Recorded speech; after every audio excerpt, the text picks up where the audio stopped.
శివక్షేత్రాలు శివనామ స్మరణతో మారుమ్రోగుతున్నాయి. ఉమ్మడి విశాఖపట్నం జిల్లాలో శివాలయాలకు భక్తులు పోటెత్తారు. పరమశివునికి ప్రత్యేక అభిషేకాలు, పూజలు నిర్వహిస్తున్నారు. శివకేశవుల అనుగ్రహం కోసం ఆలయాలకు తరలి వెళ్లారు. విశాఖలో ఆలయాల వద్ద భక్తుల రద్దీపై మరింత సమాచారం మా ప్రతినిధి రాజు అందిస్తారు. శంకర అంటూ కూడా ఈరోజు తెల్లవారుజాము నుంచే శైవ క్షేత్రాలన్నీ కూడా శివనామ స్మరణతో మారుమోగుతున్నాయి. కార్తీక మాసం అందున 3వ సోమవారం కావడంతో తెల్లవారుజాము నుంచే భక్తులు, అయ్యప్ప భక్తులు, శివ భక్తులు, మహిళలు, చిన్నపిల్లలతో సహా అందరూ కూడా దేవాలయాలకు చేరుకొని అభిషేకాల్లో పాల్గొంటున్నారు. ప్రత్యేక పూజలు కూడా చేస్తున్నారు. ఉమ్మడి విశాఖపట్నం జిల్లా వ్యాప్తంగా కూడా శైవ క్షేత్రాలన్నీ కూడా భక్తులతో కిటకిటలాడుతున్నాయి. ఇప్పటికే దర్శనాల కోసం భక్తులు బారులు తీరారు.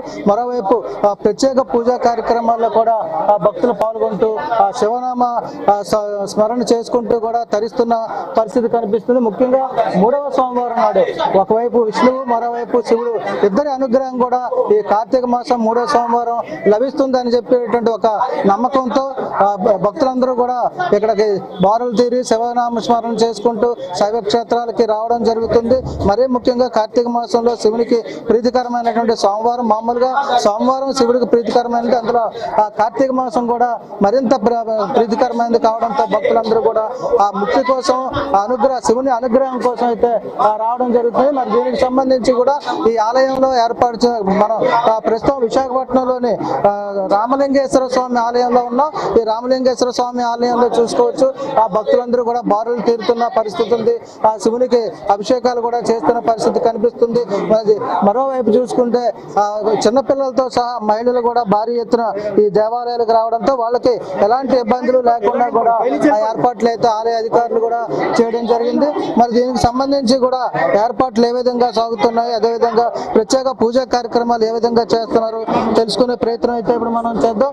ప్రస్తుతం మనతో పాటు దేవాలయ అర్చకులు ఉన్నారు, వాళ్ళతో మాట్లాడే ప్రయత్నం చేద్దాం. స్వామి చెప్పండి, ఈ ప్రత్యేకంగా ఈ రోజు అయితే మనం దేవాలయంలో ఉన్నటువంటి ఏ విధమైనటువంటి పూజా కార్యక్రమాలు జరుగుతున్నాయో తెలుసుకునే ప్రయత్నం అయితే మనం చేద్దాం. స్వామి చెప్పండి, అసలు ఈ రోజు ఎలాంటి పూజా కార్యక్రమాలు జరుగుతున్నాయి, అదేవిధంగా ఈ మహిళలందరికీ కూడా ప్రత్యేకంగా అభిషేకాలు ఏర్పాట్లన్నీ కూడా ఏ విధంగా సాగుతున్నాయి చెప్పండి. శ్రీ గురుభ్యో నమః. ఈ రోజున 3వ సోమవారం నాడు చాలా విశేషంగా భక్తులందరూ కూడా తెల్లవారు 4 గంటల నుంచి స్వామి దర్శనం చేసుకోవడం జరుగుతుంది. భక్తులకు ఏ ఇబ్బంది కలగకుండా దేవస్థానం వారు, అటు లోకల్ నాయకులందరూ కూడా సహకరించి భక్తులు ఎవరికి కూడా ఇబ్బంది కలగకుండా స్వామివారి దర్శనం చేయిస్తున్నారు. ప్రత్యేకించి ఈ యొక్క సోమవారం నాడు ఎవరైతే పంచామృతాలతో అభిషేకం చేసుకుంటారో వారికి ఆయుధ ఆరోగ్యాలు కలుగుతాయని చెప్పి హితోక్తి, శాస్త్రోక్తి. కాబట్టి తప్పనిసరిగా ప్రతి ఒక్క భక్తులు కూడా మన రామలింగేశ్వర స్వామి టెంపుల్ దేవస్థానంలోకి విచ్చేసి స్వామి దర్శనం చేసుకుని అందరూ కూడా ఆనందిస్తారని, అదేవిధంగా ఈ నెల 18వ తారీఖున విశేషంగా అన్నదాన కార్యక్రమం జరుగుతుంది. అదేవిధంగా మహాన్యాసపూర్వక రుద్రాభిషేకం జరుగుతుంది. కావున ఇత్యాది కార్యక్రమాన్నింటిలో కూడా భక్తులందరూ ఏర్పాటు చేసి పాల్గొని స్వామిని గ్రహానికి పాత్రత మరి కోరుతున్నాం. ప్రత్యేకంగా కార్తీక మాసం సోమవారం 3వ సోమవారం అంటే అన్ని సోమవారాల కన్నా కూడా 3వ సోమవారం భక్తుల రద్దీ ఎక్కువగా ఉంటుంది.